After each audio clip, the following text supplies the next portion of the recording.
Welcome to All Four Downs podcast. I'm Obi-Wan. Joe is not with me today as he's on vacation.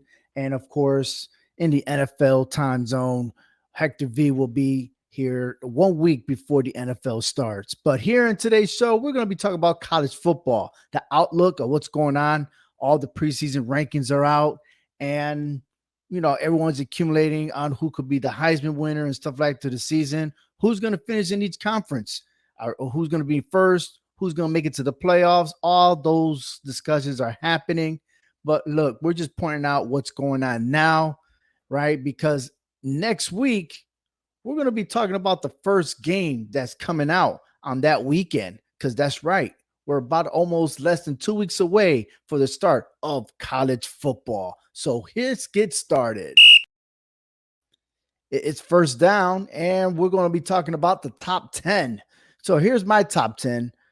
I have 5 out of 10 teams situated there in the top 10 from comparing to the AP and the coaches poll. Now, I respect that Georgia and Michigan are on top, but I'm a little concerned about the middle area of their rankings. And I'm going to tell you why. LSU, why not have them at number 2? All their players are coming back. This is the same team that beat Ole Miss and Alabama back-to-back. And yes, they did lose to Tennessee, but that was with Hendon Hooker. And if you look at the coaches poll ranked number 10, they have Tennessee there. I'm sorry, but Hendon Hooker made that team. And when he was taken out, Tennessee wasn't the same. As a matter of fact, Tennessee was never the same after they lost to Georgia, which was their first loss. And hey, they got manhandled there, okay? But LSU ranking 5, I'm sorry. You're talking about a team that averaged over 30 points a game, right? And I'm talking about the defense giving up over 30 points. And USC losing the last 2 games. I'm just not sold as yet. Yes, the offense is great. Caleb Williams, he's awesome. Heisman candidate all the way, probably win it this year and be the first to make it back to that since the 70s. But I'm telling you, if that defense is up to par and can handle business, then I will give that respect to USC. But for now, I'm not sold. And what about Penn State? Penn State can't even go past Michigan and Ohio State. They're in the same division, yet they're ranked at number 7. Come on. This guy, frankly, the last time the coach even finished in first place was in 2016. And that was with a record of 11-3, 8-1. Within the conference, and that's the best effort that they've done. So to tell me that Penn State is one of the top 10 teams in the country, that is a big mistake. Second down.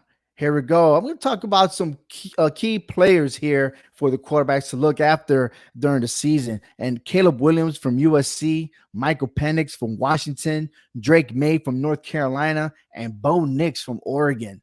These 4 quarterbacks will be talked about throughout the whole season. Which one of these quarterbacks will win the Heisman? Right now, the candidate should be Caleb Williams to win it twice, right? But I'm going to put my money on Drake May. This guy's outstanding. And also, Bo Nix comes a long way. A couple of years with Auburn. Now this is his second year with Oregon, and he's trying to lead the way to win the very last year of being in the Pac-12. Looking at some running backs here, Blake Corum from Michigan, Braylon Allen from Wisconsin, Trevion Henderson from Ohio State. And what about Nicholas Singleton from Penn State? Look, I even missed somebody else, Braylon Allen from Wisconsin. I mean, I have a whole list of running backs, but if you look here at the screen with these 4 players, these guys are going to be the most talked about as well. And Blake Corum, he's coming back from injury. He should be healthy moving on to the season. Let's see if he lasts long and help Michigan since he was not there when they lost in the semifinals last year. The wide receivers, Marvin Harrison Jr., which by me, I hope he wins the Heisman because he makes the quarterbacks look good. Okay. And Xavier Worthy from Texas. Quinn Ewers is going to be the starting quarterback for Texas. And if he doesn't play right, then Archie Manning is going to be the next quarterback there. But for now, I mean, look, you got Worthy over there that's going to be worthy enough to be talking about for the Heisman.